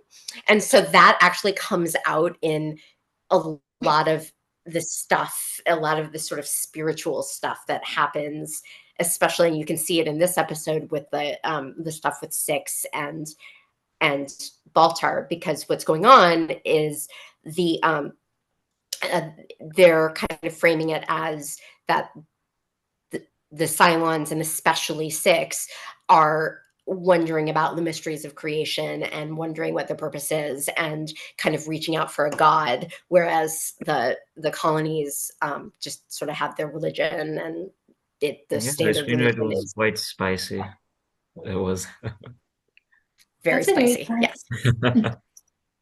You can see that Mormon doctrine in there too, with the like marriage for time and eternity. They have the Council of 12 and a 13th lost tribe of humans, and then the planet. I did not realize that was from. I did not. Okay, I just learned something new. See, this is why we do this. I didn't know that was a Mormon thing. A planet called Kobol, which is the anagram of Kolob. Yes, I knew. And yeah, so there's and even the fact that in this new iteration, of course, the Cylons and the originals were very kind of clunky and metallic. In this one, you have ones that look very, very human, and Six can only be seen by Baltar in this particular episode. No one else can see her, but it's kind of like an angel in his head. So it's sort of angelic, this selective narrative. beautiful like an angel too. So there's a lot of, when you look for it, you can see it. If you just watching the show, you might miss it, but yeah, you can definitely see all the different symbolisms in there. And I just wanted to point out the fact that not only do I remember the 2003 version, but I saw the 1978 in real time. So Was it 2003 or 2004? But the I think it aired on 2004. the miniseries came out December of 2003, and then in January 2000, let's see here. Well, 2004 is October 2004, to January 2005. Series One came of the things that's interesting too about the, in the series is that, kind of some of that, the modern problems that, like, how like there's sort of this problem right now in society where women are having more major roles in sci-fi, and men are like, but that's not the way it is. It's supposed to be this way, blah blah blah. And like there's like strife over it, like for instance, like in the Star Wars franchise. So one of the controversies is that the character of Boomer was and the character of Starbuck were both male in the original series. And so there was a lot of confusion and a lot of anger when the series started off about having these manly pilots that people had in their heads be these two attractive young women instead. And so that kind of foregrounded some of our current cultural drama. Oh yeah, I maybe think not that's as big as interesting. Yeah, if I could just add, The narrative. Danielle? yeah, I actually grew up watching a lot of Star Wars, and thankfully I had like a really sci-fi-esque family, so I've seen a lot more than I think most people would have seen. But I actually watched a lot of like Farscape, so I've seen everything of Farscape, and that's one of my favorites. Yeah, But Farscape's good. my favorite was actually Serenity. It was Firefly by Josh Whedon. Yes. But yeah, what she was pointing out about the female roles, as well as the the Mormon landscape of Battlestar Galactica, that reminds me a lot of not only what translated into the Halo universe in video game. I also study video game design as well as film, but it really reminds me of why I actually had a problem with Farscape after watching every single episode. It actually I had a realization after watching that and getting a little bit older, as technology got better, and now I'm like a true diehard Star Trek fan. I don't know, Star Trek, Star Wars fan. But I think that those roles in Farscape were so highly offensive to me personally, and that really woke me up to women in sci-fi. And yeah, like exactly what she was talking about is the pilots and those personalities and how important it was for the scripts to be great. I thought Firefly was amazing. I loved Nathan Fillion in that so much. So it's something I always bring up. But yeah, I think having a good range of male personality types is super healthy. And then what I always heard was just the sexuality of the women in space. So, like big boobs or giant women, or I think it's always had that rap, especially, actors like Jim Carrey in movies that we're not very familiar with. Well, Is of course you just have, the sense of humor back then, and these needed to be funny. you have William So- Shatner, romanticizing every female alien he comes across. That would help that image, of course. I think my favorite sci-fi show is Stargate. And one of my favorite scenes is just that first episode where, Colonel Sam Carter comes, or I guess she's not a colonel yet, but Sam Carter comes in, and they look at her and it's like, and she's all offended because she thinks, that they don't want a woman on the team. And his response is essentially, no, I have no problem with women. It's scientists I don't like, and you just don't see that flip coming over. But, not only is she brilliant a scientist, but she's also a brilliant, military officer too, who can shoot up anything as well. That's To, better. to point out a detail that's in this script that we just read from this episode, because I remember this really jumping out at me when I saw this, when I started watching the series, and it's actually interesting because it's not exactly spelled out on the page, is remember the description of the pilots going in and out of the bathrooms, and then there's Kara and Lee having a conversation while they're brushing their teeth.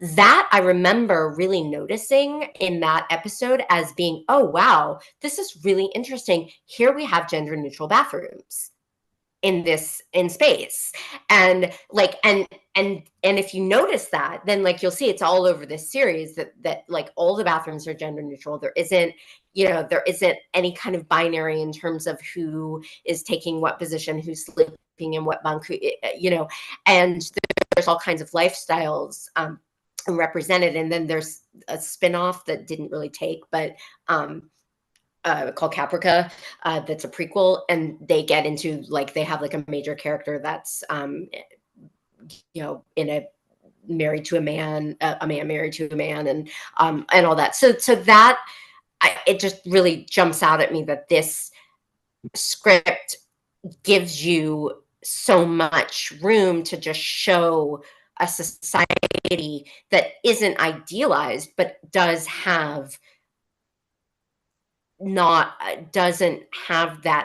those strict gender roles evolved in there. And it really struck me as a viewer long ago when I was first watching it, like, because you don't normally see like men and women standing next to each other in a bathroom and it not being a big deal.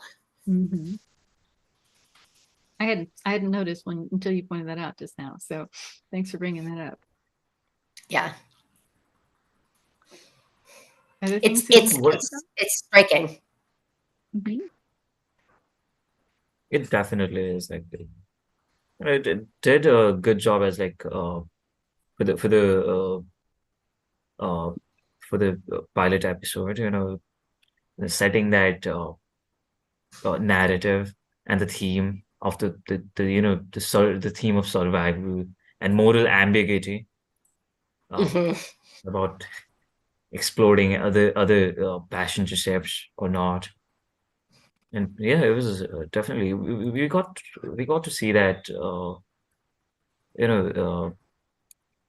bit of arc in that, how Ronald puts his character onto the screen. It's definitely he's a skilled storyteller.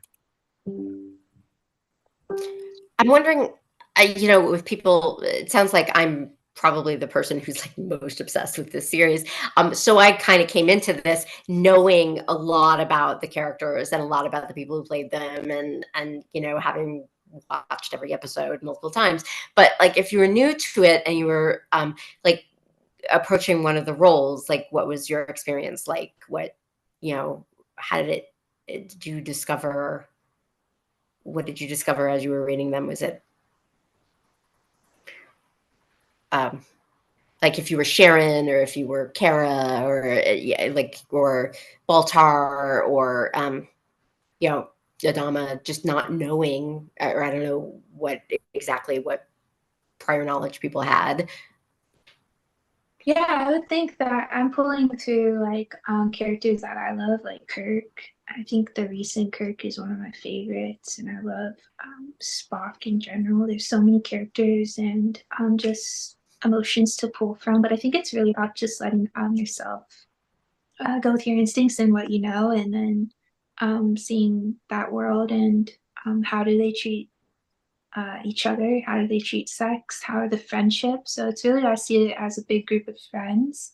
So if I look at something that way and I hear how's this interacting in a never-ending universe, it's kind of like quite easy to like catch on to the emotions and just kind of roll with it from there. And I think it's really fun when you're doing anything like space travel themes, because you get an opportunity to kind of be a little bit weird and a little bit like a trailblazer. So you have that like spirit of trailblazing and weirdness, that is really interesting and okay to be wrong about the way that you feel.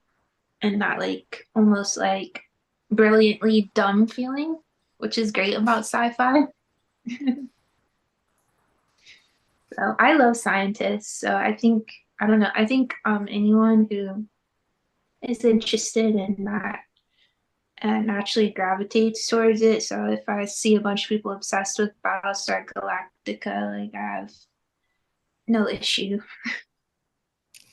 So Vicky, Abiscar, did you got either one of you want to comment on Leslie's question? About how to approach a character role? Maybe you're unfamiliar with the character. Were either of you unfamiliar with the characters you were reading, or? No, I was familiar, so it's hard to put myself in. Yeah, yeah, I can't answer the question because I knew the show, so. I watched the original episodes back in the 1971s. I remember watching them as a kid. And I watched part of the miniseries, and I maybe have seen this particular episode. I don't remember. It was it was a while ago. But to answer your question, you know, so I get just a bare glimpse of these characters, and I know who the president is, I know who Billy is, you know, I know who the pilots are, but I don't have a good handle on how, you know, they've been portrayed in this reiteration. But I figured, you know, they're pretty, Billy at least is certainly a easy foil. You know, it's just a, you know, you help out kind of a gruff, I picture kind of a gruff,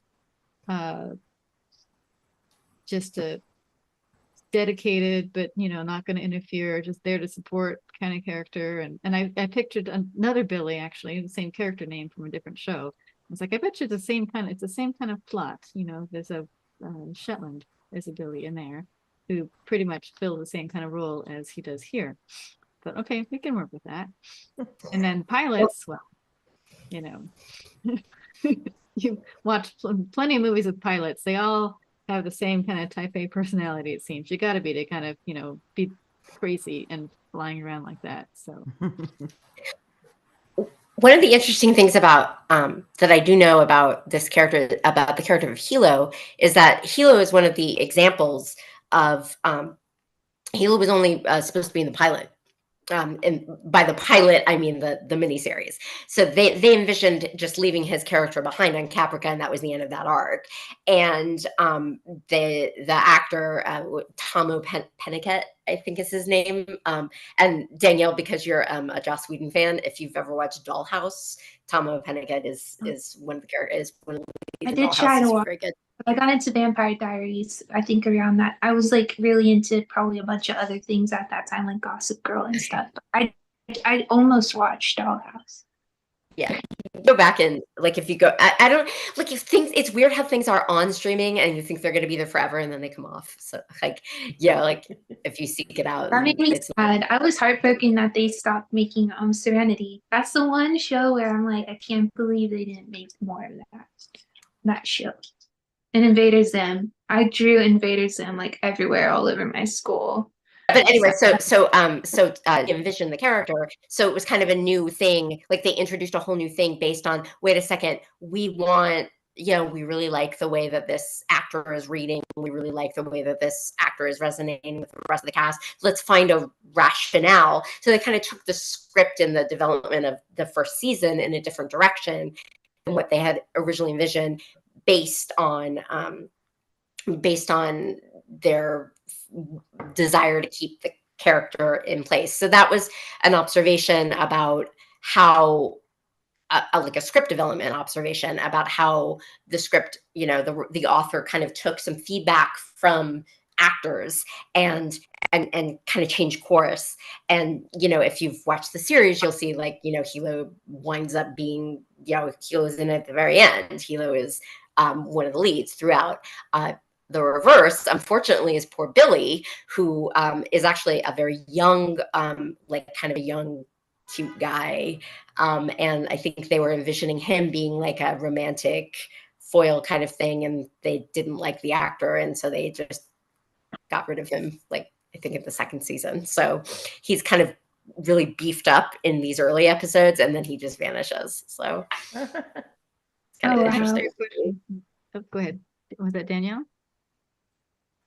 Abisker, did you want to pop in and talk and answer Leslie's question about how you approached the characters that you were reading? I don't know. I haven't watched the show as I've already said. So I just went through some YouTube videos about about my character Adama, and he's quite an intimidating character. With a deep voice and a little groan after every sentence he elicits. Yeah, quite a good character Moore wrote.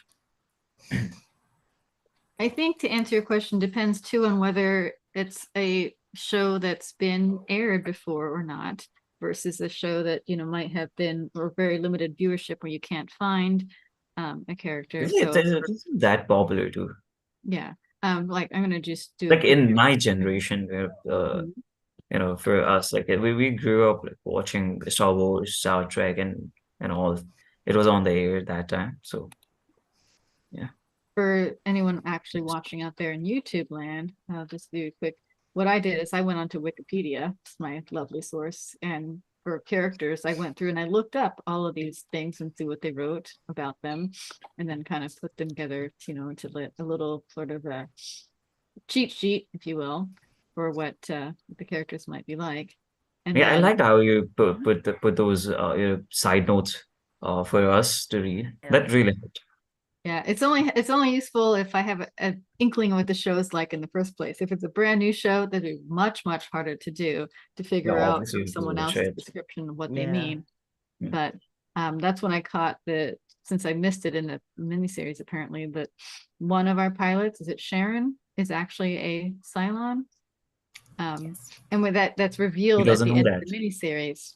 So I didn't Yeah. mind revealing it here because it's not a spoiler if you've seen the pilot. I was reading that, and she doesn't know that she's a cyclone. But she didn't know it. And when they're talking about, oh, you always seem to be, you're not tired at all. And someone else says, oh, that's because she's a Cylon. They're joking, but I love Right. how the writers stuck that in there, like, yeah, she really is. You just Yeah. And then it was interesting to see in how it's in the stage directions that she's not actually that tired, that it's not Mhm. affecting her the way that she has no idea. She doesn't know she's a sleeper agent. She completely thinks that she's real. And she also has a really tragic arc, Boomer. And then there's a separate person, a separate Cylon who Careful of spoilers.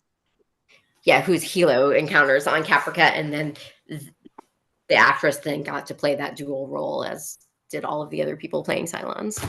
So yeah, it's interesting. This sci-fi show, I want to just maybe think about how it's different than because every sci-fi show seems to have some characteristic that sort of defines its universe and its way of going. I mean, with Star Trek, we'll start with Star Wars. It's pretty much defeat the evil bad guy, right?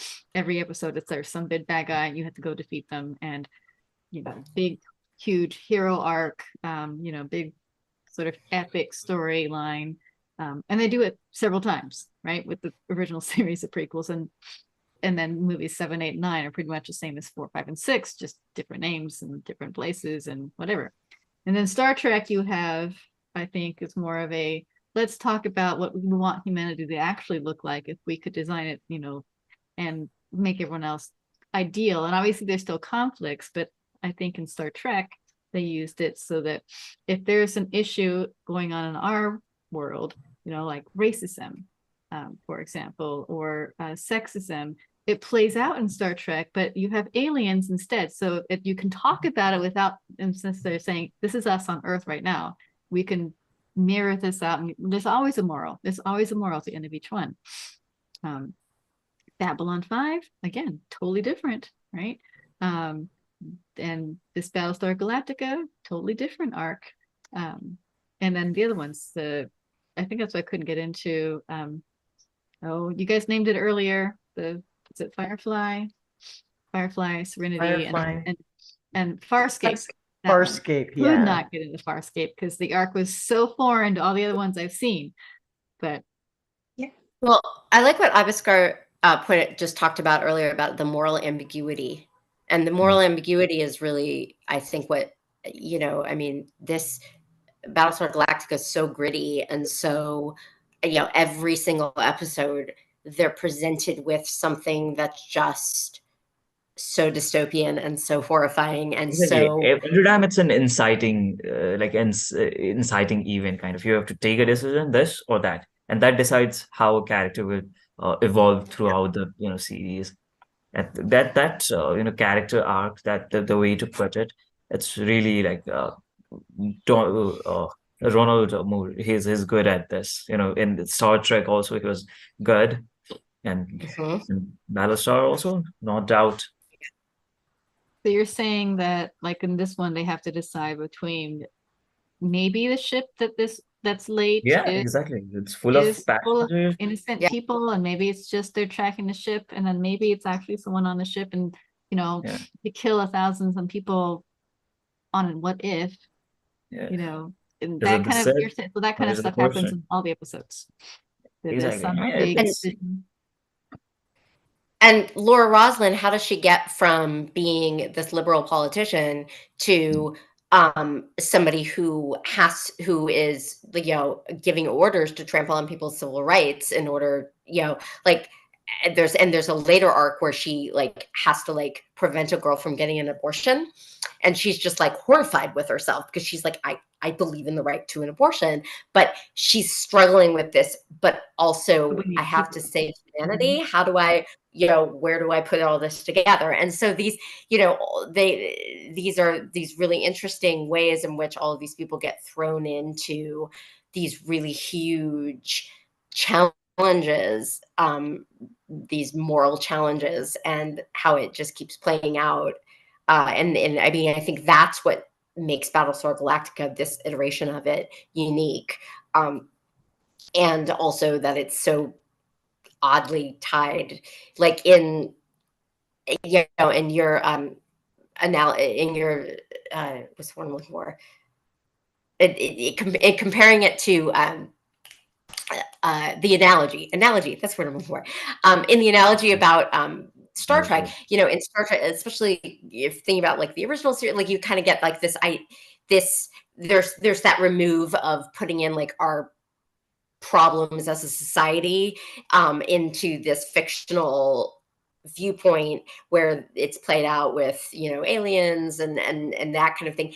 In Battlestar Galactica, it just becomes the people, and it's in this space setting, but it's just this fire pressure cooker of people, the last of humanity being left, and they have to engage with each other. And so that, I think, is what makes what sets this series apart, because it's really interested in exploring that kind of story. Kind of an end game. What do you do? What do you do when everything's really dire and no choice is good? Yeah. And there's a line where Ty and Adama are talking, and they're trying to figure out the numbers, and there's a throwaway line about oh, there's already been 10 suicides. Yeah. Exactly. And that emotional impact when, one baby was born, and it added to it, and how much it mattered. The narrative complexity, exploring those themes. That was one of the scenes that I remembered so vividly. I mean, I haven't Yeah. watched this episode in a long time, and I just remember her walking over and putting the number up and just lighting up, and just So one of being those this hallmark release. scenes. Mm.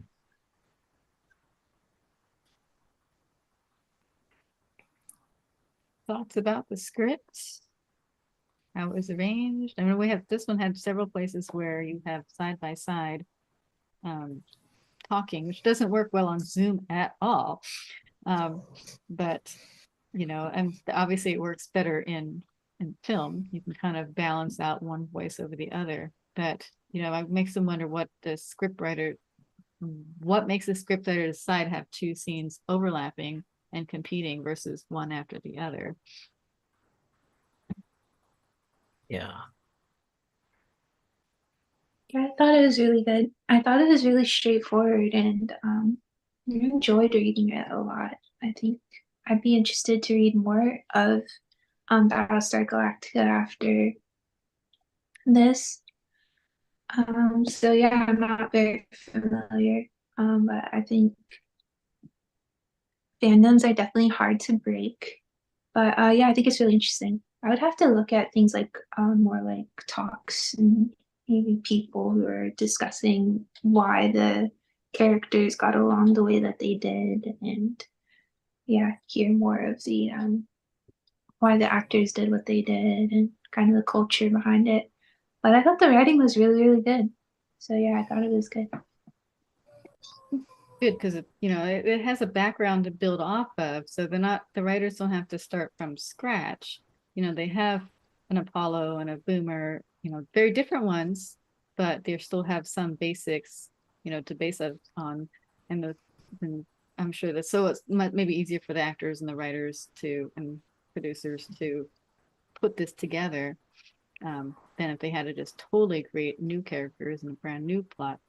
But yeah, it still must be pretty challenging to figure out what makes one actor tick with another one and what makes them not tick with another. So true. Speaking of what's reading next, I have no idea what we're reading next. I do What's know the when next we are reading.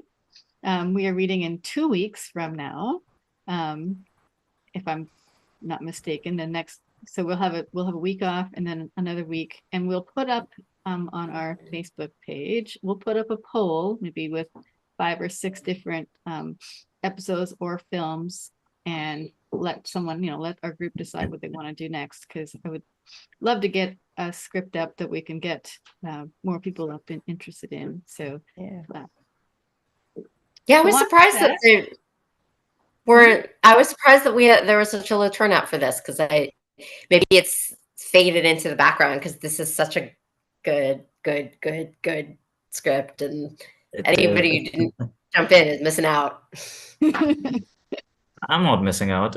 I'm telling you. Yeah, I know. You got up and did this at 6 o'clock in the morning your time in Nepal. Exactly. It's amazing.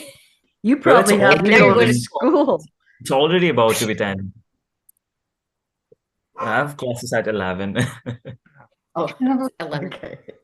Still, So I've got to run. crazy. Are we finishing? Oh yeah, I'll just introduce myself, I guess, really quick. Yes, we didn't have a chance to do it earlier. Yeah. Yeah. Well, my name is Danielle, and I was teaching filmmaking, so I'm just working with some after-school programs.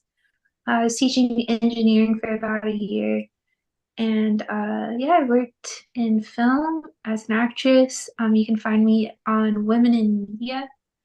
I was a brand ambassador for them. And you can also find me on IMDb and Central Casting and through Facebook and YouTube as Danielle Nicole Baker. My Instagram is D&B Enterprises, which is a LLC that I'm trying to set up. And yeah, I'm teaching filmmaking and studying. I went to film school. I study acting and musical theater, and I'm playing Tammy in Hairspray currently. Yes, and my pronouns are she, her. Excellent. Thank you, Danielle. Any last comments from anyone before we close up for the evening? I'm back. I'll be back again. We'll be back. Yeah. Do we want to hear my Edward James Olmos story or not? Go ahead, Leslie. Why not? Okay. Yeah. So, as I said at the beginning of our reading, I do like similar to what Danielle does. I work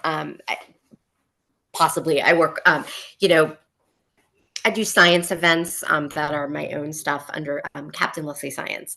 And when I was starting out with that, I was working with an agent who, just starting to put together science events, and they would book me and like not tell me anything about my clients.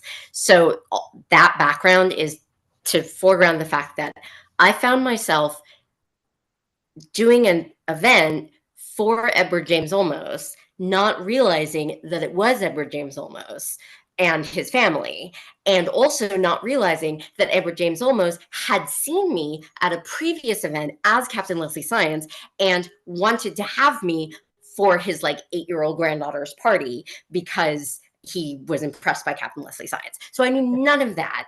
And at the end of and also like when I'm doing my thing, I'm kind of like I don't really notice the adults at all. So like I hadn't really like I got to the end of the gig and I didn't know it was Edward James Olmos. And I was also thinking like, gosh, this girl like probably would have like really benefited from like doing a Captain Leslie Science party, because it wasn't a Captain Leslie Science party. It was just like me doing like face painting balloons. And so I started trying to pitch it to like this guy, and I start being like, I do this thing, it's called Captain Leslie Science. And like I look him in the face, and then it clicked with me who he was. And I was in the middle of like watching of like my Battlestar Galactica immersion.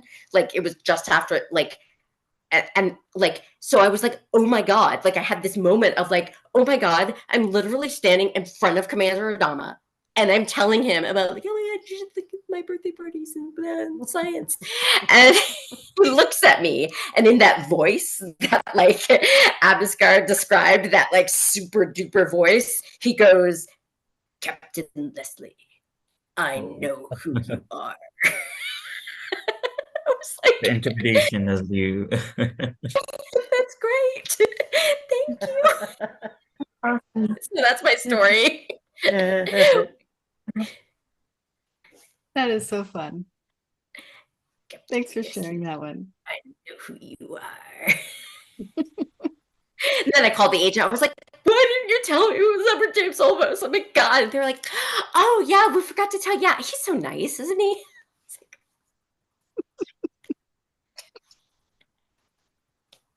Well, maybe you would have been too nervous or something if you'd already known. Yeah, I also have some face blindness, and I've lived in LA for like a long time. So I have a lot of ridiculous stories about like getting into a conversation with somebody and then realizing that the reason why they look familiar is because they're a celebrity and not because like I know them. So like it's really common. Oh yes, I have some embarrassing stories of not recognizing people I should have recognized.